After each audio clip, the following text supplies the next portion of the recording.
Hadis 497.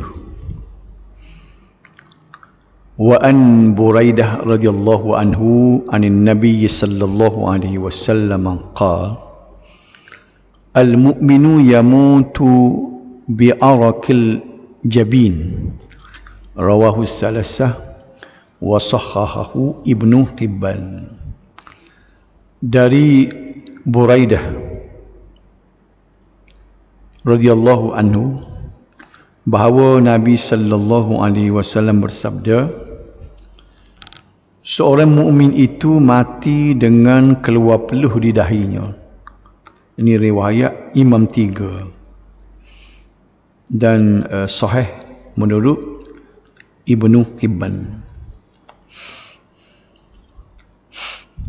Hadis ini menunjukkan bahawa antara tanda dan alamat saat ajal, bukan ajal, saat ajal seseorang Muslim tiba ialah peluh akan keluar pada dahinya. Dia sebut sini seorang Muslim, mana tak termasuk orang kafir. Peluh dia akan tubik dahi. Jadi tajuk kita duk cara ni, tajuk ia seriah ni, takut berasa. Sebab kita akan hadapi belakon. Bila nak mati, sebab itulah sunat kita menziarah orang sakit, orang mati, supaya kita boleh ambil iktibar, isah ke diri, tengok dia mati. Lepas kita cuba buat perkiraan mana kita pun lagu ni juga. Hari ni kita likung orang, esok orang likung kita. Jadi sekurang-kurangnya mati tu jadi berik kepada kita nak hunggar tak tentu kali. Kafa bil mauti wa izah, Nabi kata, memadailah, mana cukuplah mati itu sebagai penasihat, pembimbing kita. Jadi dia sebut sini bila nak mati, orang Muslim ni peluh dia akan tubik dahi. Menurut Muhammad Ibn Sirin, Muhammad Ibn Sirin ni ialah ulama tabi'in. Maknanya bila sebut tabi'in, dia deng ngaji dengan sahabat. Sahabat ni deng ngaji dengan Nabi. Dia tak deng dengan Nabi, dia deng ngaji dengan sahabat. Maknanya dia dulu lagi daripada imam 4 mazhab. Makna alim dia lagi.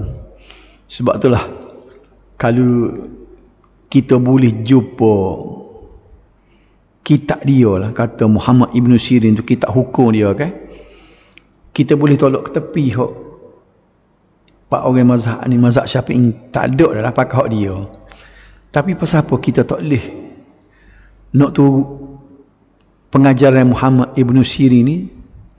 Sebab ayat tadi lah, sebab dia tak ada kitab. Jadi orangnya hanya orang rekod ataupun orang catik perkataan-perkataan dia dalam kitab lain. Kalau dah dia ada kitab tu lengkap supaya Imam Syafi'i, kita pakai mazhab dia dah. Gitu kedudukan dia. Ini ayat bila disebut tabi'in ni, maknanya macam Hasan Basri, macam Sa'id Al-Musayyab, tu ialah ulama dulu lagi. Jadi Muhammad Ibn Sirin ni kata, tanda yang jelas bagi orang mukmin ketika ajalnya, mana hak nyata kita boleh tengok orang mukmin, orang beriman tu ketika mari ajal dia, ialah peluh keluar pada dahinya dan merupakan tanda dan alamat kebaikan seseorang. Peluh tu tanda kebaikan.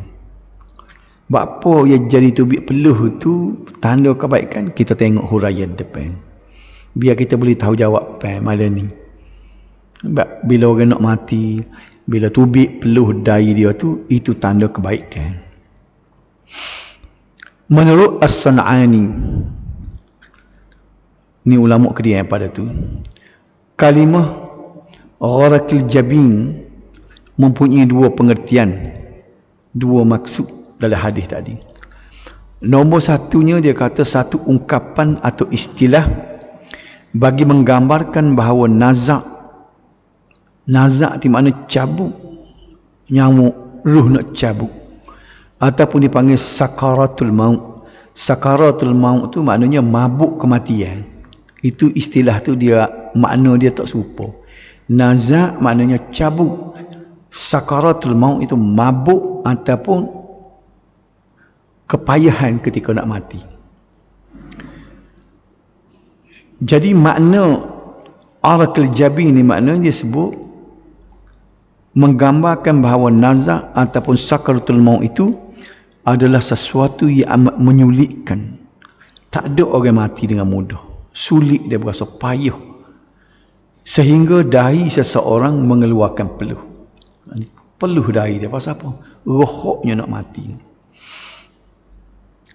Hal ini berkemungkinan sebagai simbolik penghapusan sisa dosa yang ada padanya. Tuhan nak cuci dosa. Dah kita minta taubat, minta ampun tu, Tuhan terimalah ampun. Tiba-tiba bila dekat nak mati, ada lagi saki baki dosa. Jadi Tuhan nak cuci dosa tu, dia beri kita berasa perik dekat nak mati. Jadi bila kita tengok tubik peluh dahi tu, menunjukkan bahawa ini tanda kebaikan, Tuhan nak cuci dosa. Di situ tak? Yang kedua, maksud dia satu kinayah. Kinayah ni maknanya perumpamaan kepada usaha seseorang Muslim untuk mencari yang halal dan melaksanakan segala perintah serta menjauhi setiap larangan sehingga bertemu Allah dalam keadaan yang demikian. Payah kita hidup atas dunia sebagai orang Islam. Sementara itu, Abdullah Abdul Rahman Al-Bassam pula menjelaskan bahawa hadis ini berkemungkinan mengandungi dua maksud. Nombor satunya, menjelaskan tentang kesusahan atau penderitaan yang dialami oleh manusia sepanjang kehidupan, seperti tekanan, halangan dan beban hidup berat yang dilaluinya. Setiap manusia tidak akan terlepas daripada mengalami kedudukan sebegini sehingga datangnya kematian.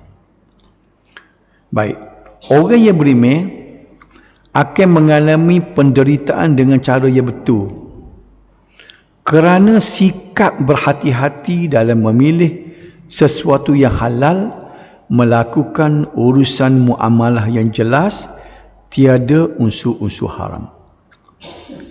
Kita nampak tak? Orang beriman, orang Islam ni, dia tidak boleh landa tak tentu kali. Bermuamalah ni maknanya berurusan sesama manusia. Termasuklah jual beli. Ambil orang panggil ambil upahan kau. Perkiraan kita hidup atas dunia ni, orang panggil muamalah sesama manusia ni, kita ada patah larang. Sebabnya ada benda-benda yang haram dan ada benda-benda yang halal.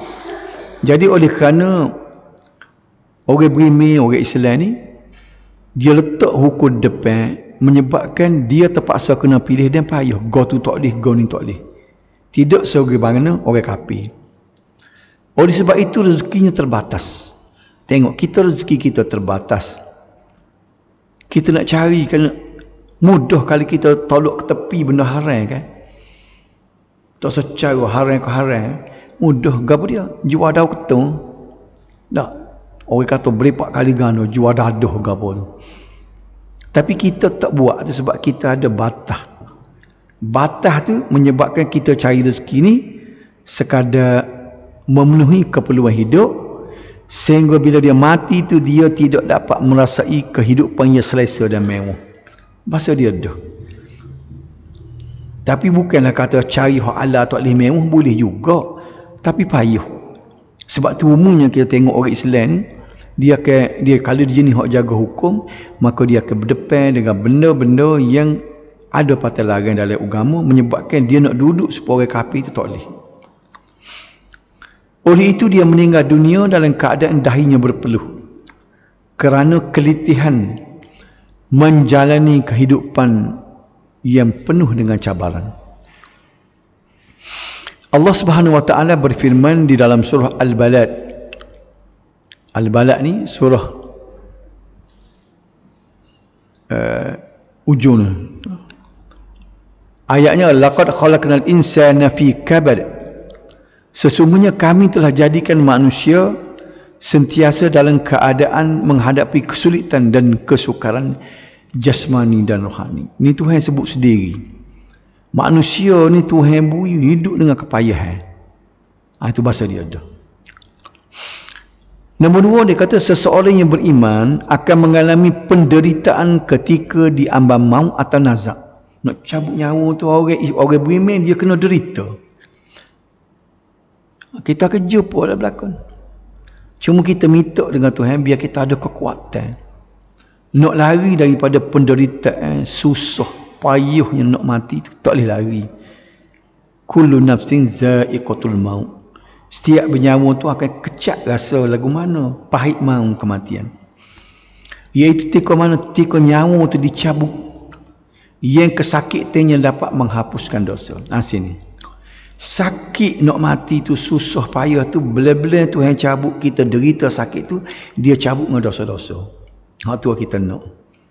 Supaya bila dah nyawa cabut dosa tak ada kita pergi dengan cuci jilah menghadap Allah Subhanahu wa taala biqalbin salim dengan hati yang sejahtera. Nampak sih tidak? Jadi kita ni jangan kita kata Allah bakpo dia ni orang alim kau. Orang yang duduk dalam keadaan berimeh, buat amal banyak dah. Tengok peribadi dia orang jauh tapi dikelik bergelisah dia nak mati. Itu pasal apa? Walau tahu mana alim, walau tahu mana dia ni orang kata buat amal jaga dengan dosa, nak lari daripada dosa dengan Tuhan tu tak boleh lari. Sebab kullu bani Adam khata'un, setiap anak Adam ni akan salah. Jadi kalaulah orang-orang yang kita tengok orang baik ni, orang alim ulama, orang yang berimeh, orang yang jaga dengan hukum syarak ni, kita kata orang jauh lah. Tapi bila dia ambang maut, bila dia nyawa nak cabut tu, kita tengok dia gelisah, dia sakit. Itulah maknanya tanda Tuhan menghapuskan dosa. Persoalannya apa Nabi kita sallallahu alaihi wasallam tu sakit juga. Sehingga Nabi sebut, nabinya dia duduk dengan gelisah. Dia kata begini, dia kata nak royak mati ni, dia kata ada pahit maunya Nabi sebut. Apa? Nabi tak ada dosa, nak cuci dosa juga kau? Dok. Nabi tu dia tak ada dosa tapi Tuhan beri kepayahan tu kerana Tuhan nak angkat darjat. Kena ingat molek dah. Orang maksum macam Nabi tu kalau kesulitan, kepayahan, cabaran yang dia hadapi tu bukan nak menghapuskan dosa sebab dosa dia tak ada. Tapi segala kesusahan dia dekat nak mati sekalipun susah juga pasal Tuhan nak angkat martabat dia. Situ duduk dah. Sebuah hadis riwayat Al-Bukhari, inna lil mauti sakarat. Sesungguhnya pada kematian itu terdapat sakaratul maut, maknanya beberapa kesulitan. Bagi orang yang beriman terdapat keringat peluh pada dahinya yang mengalir saat kematian kerana nazak dan menghadapi kesulitan. Hal ini bakpo yang jadi tubik peluh, yang jadi kesulitan tu sebab Allah Subhanahu wa taala akan membersihkan segala dosa pada saat akhir kehidupan dunia. Dan pada awal kehidupan akhirat nanti agar dia keluar daripada alam dunia dalam keadaan bersih daripada segala dosa dan dapat menikmati kesenangan di syurga. Sini dah. Payah dulu sebab nak terima benda yang molek depan. Jadi gapo kita boleh malam ni, kita semua akan menghadapi kepayahan.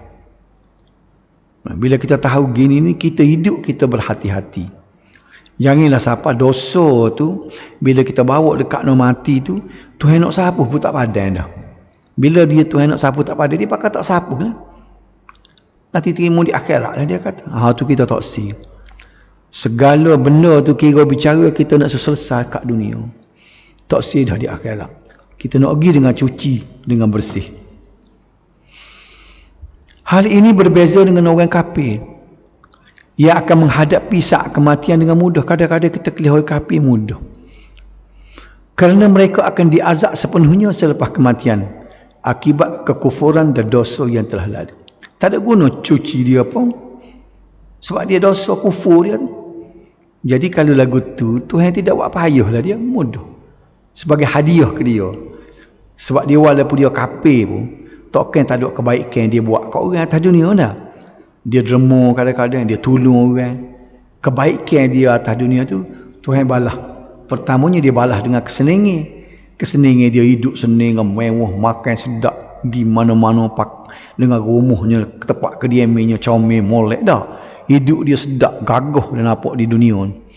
Dengan pitih juta-juta, ratus juta, bilion.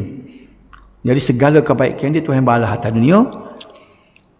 Balas wi kebaikan. Bila meninggal lagi Tuhan wi seni pula dekat nak mati dia. Supaya gapo? Supaya bila dia masuk di akhirat nanti, dia bawa dosa saja, hak pahala dia tak ada sikit habis. Kebaikan dia. Habis cerita situ dah. Ni kita pergi tajuk pula. Sebab tajuk buk ni ialah mengenai dengan al-janais, bab jenazah, bab yang duduk cara ke benda mati. Hadis-hadis ni hadis yang mengenai dengan kematian. Baik, tajuk seterusnya ialah mentalkinkan orang yang nazak. Kita kaji dengar, nak baca talqin dah. Mentalkinkan, dia sebut sini talqin orang nazak. Istilah talqin ni maknanya ajar. Talqin ni maknanya laqinu, laqan, yulaqinu. Ajar. Ajar siapa? Ajar orang nazak, orang dekat nak mati.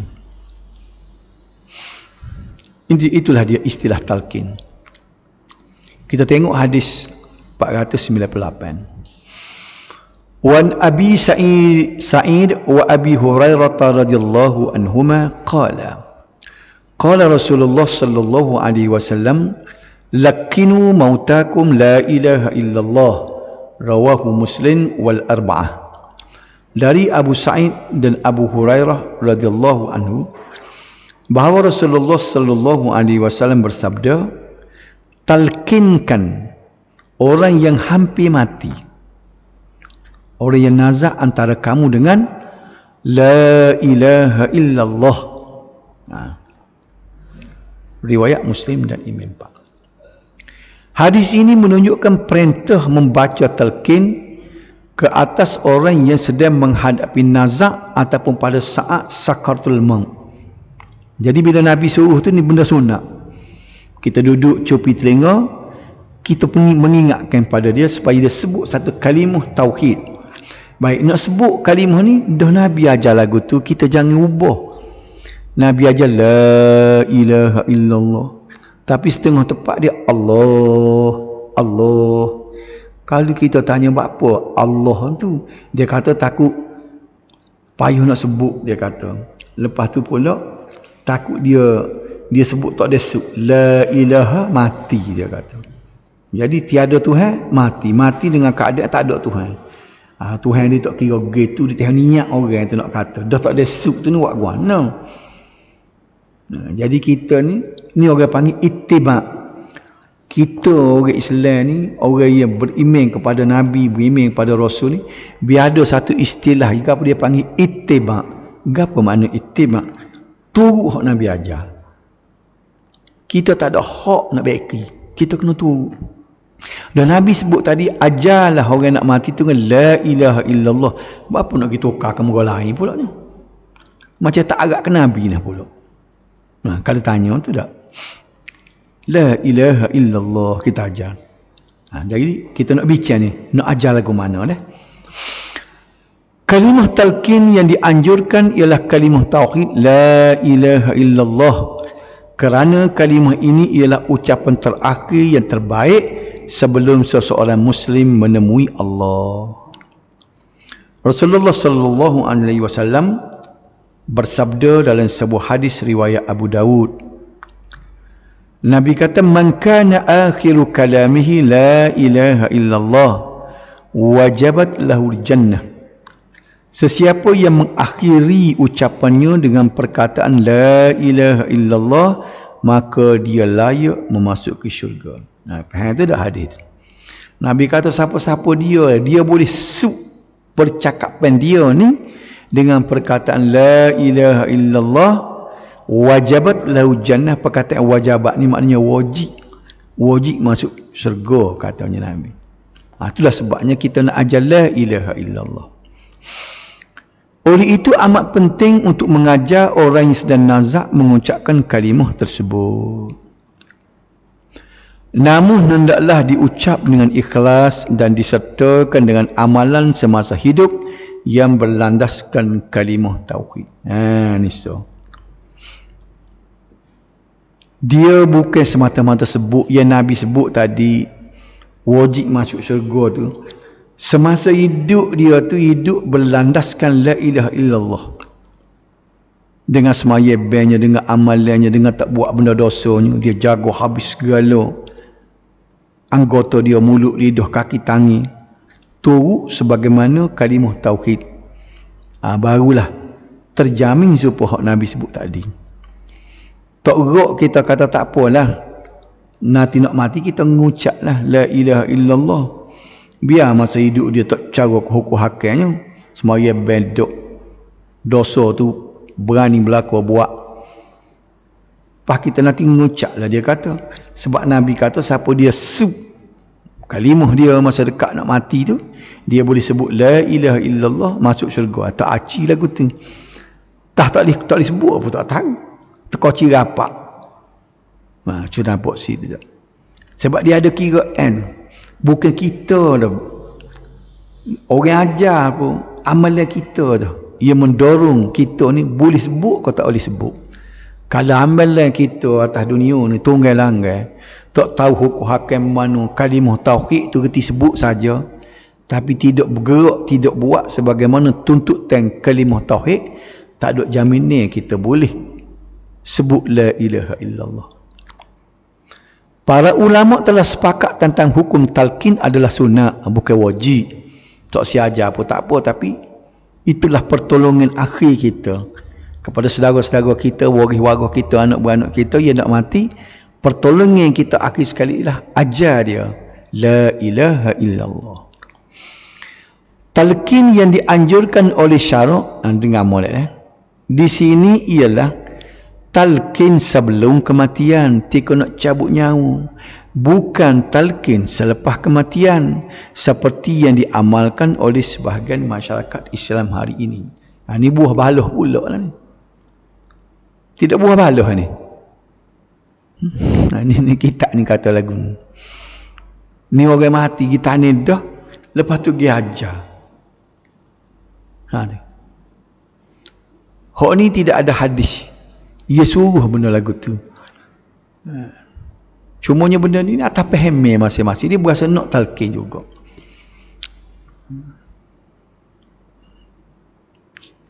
Ramai alim ulama, khususnya ulama-ulama hadis, dia tak ada talqin. Talqin lepas pada tani-tani tu kan, duduk pala kubur tu kan, baca ajar. Apabila dia lalu ni dia terjemuh nak pula. Ketahuilah apabila datangnya dua malaikat menyoal kamu muka dan naki, maka jawablah dengan lidah yang pasih. Dia ajar lagu tu. Tu benda ni kalau tanya ada ke dak zaman Nabi dan sahabat buat, tentu tak ada. Kalau nak kata benda hak baru, tentu baru. Cuma ulama duk balas boleh ke tak boleh. Tu cerita lain. Tapi kalau kita nak turut Nabi, dia tak ada jawab dia. Walaupun dia kata diamalkan oleh sebahagian masyarakat Islam hari ini. Talqin juga hendaklah dilakukan secara lembut. Talqin tadi ni, apa makna talqin? Ajar orang dekat nak mati la ilaha illallah.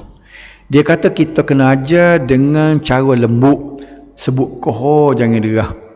Tidak ada unsur paksaan dan tekanan, tanpa diulang-ulang dan kerap, dan sebaik-baiknya ialah sebanyak 3 kali.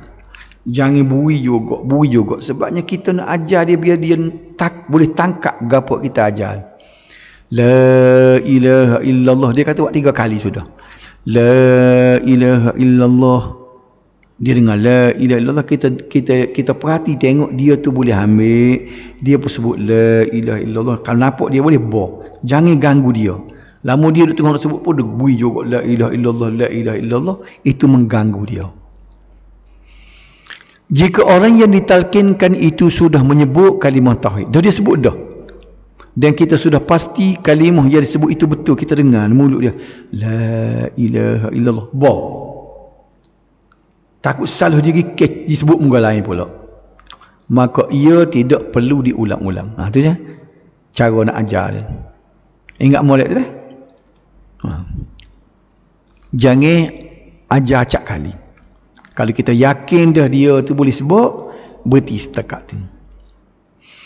Ibnul Qayyim menyatakan disunatkan memperdengarkan azan di telinga kanan bayi yang baru lahir dan iqamah di telinga kirinya adalah bertujuan menjadikan kalimah tauhid sebagai perkara pertama yang dia dengar. Nak kaitkan dengan kematian tadi. Kalimah tauhid ini pula dijadikan ucapan terakhir untuk dia meninggalkan dunia ini. Kita buka telinga dia, bayi kita, anak kita tu dengan la ilaha illallah dalam kita band tu. Sebab dalam band, dalam qomat tu ada la ilaha illallah, dan dia pula tutup percakapan dia dengan la ilaha illallah. Itulah dia orang Islam yang sempurna.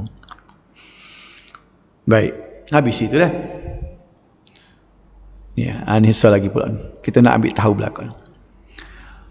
Wa an Ma'qil ibn Yasar radhiyallahu anhu anna an-nabiy sallallahu alaihi wasallam qala iqra'u ala mautakum Yasin, rawahu Abu Dawud wan Nasa'i wa sahhahu Ibnu Hibban. Dari Ma'qil ibnu Yasar bahawa Nabi sallallahu alaihi wasallam bersabda, bacakanlah surah Yasin ke atas orang yang hampir mati di antara kamu. Riwayat Abu Dawud dan An-Nasa'i dan Sahih Ibnu Hibban. Inilah salah satu daripada fadilat surah Yasin yang ada dalam hadis yang sahih. Bila baca Yasin tu, ketika orang kita nampak dah saat kematian dia tu, panggil-panggil kita pakat baca Yasin. Kan? Hak malam Jumaat kita duk bincang dia tak ada. Disebut surah Al-Kahfi, kena betul ni. Yasin duduk sini. Kelebihan Yasin duduk dekat nak mati. Malam Jumaat duduk di Al-Kahfi. Dari segi kedudukan dia, belum lagu tu. Ingat dah. Ada kodok kelebihan surah Yasin, ada lebih, ada kelebihan dia. Pasal apa? Dekat nak mati pun Nabi suruh baca. Cumanya tepat dia sini, bukan situ. Sini pula dekat nak mati, tak boleh baca pula surah Al-Kahfi. Tengok dua surah. Surah Al-Kahfi dia lebih sana. Tapi kalau dekat nak mati ni kita baca surah Al-Kahfi, tak kena benda lah. Nak baca tu boleh, moga baca Quran, tapi bukan dia tepat. Dia tidak, kelebihan dia tidak duduk sini. Jadi nampak tak? Bukannya kelebihan antara Yasin dengan Al-Kahfi tu hak mana lebih? Tak boleh kata mana lebih dah. Hak tu lebih situ. Al-Kahfi lebih malam Jumaat. Yasin lebih teka dekat orang nak mati. Yang boleh ingat siapa bila ni dah. Kalau ada orang nak mati, ada kodok hadis yang kata baca Yasin, jawab dia ada. Hadis ini menganjurkan agar dibacakan surah Yasin ke atas orang Islam yang sedang nazak atau menghadapi sakaratul maut. Kita panggil baca Yasin. Huruf ala yang digunakan dalam hadis ini menunjukkan bahawa bacaan tersebut mestilah didengari oleh orang berkenaan. Dia guna kalimah dalam bahasa Arab. Ala ni nak suruh orang ni dengar.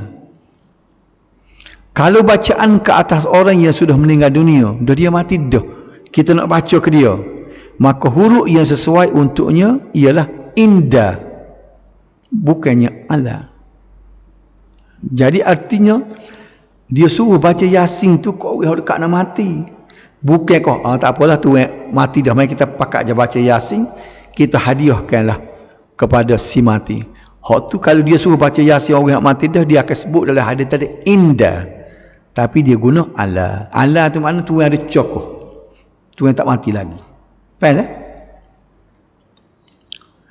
Bapa dia suruh baca Yasin, tika nyawa nak cabut. Ini dia.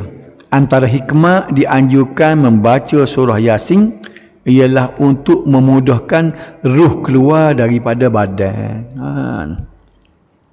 Itu fadilat yang adik ulama kita sebut.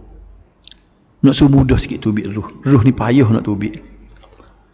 Sebuah hadis riwayat Imam Ahmad Nabi sallallahu alaihi wasallam bersabda, maksud saja dia mari sini, apabila dibacakan surah Yasin, nescaya akan diringankan dengannya. Nabi sebut hadis riwayat Imam Ahmad. Nabi kata kalau kita baca Yasin, mudah nak cabut nyawa. Kan?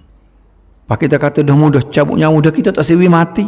Kita tengok benda buat mana-mana pun mati dah. Time berobat dah tak jadi dah. Kita kelih dah tanda-tanda nak mati dah ni. Maka kita pun bacalah surah Yasin. Pasal apa baca surah Yasin? Sebab apa ia jadi, ni ulama telah buat kajian. Sebab apa ya bila kita baca surah Yasin ni dia mudah tubik.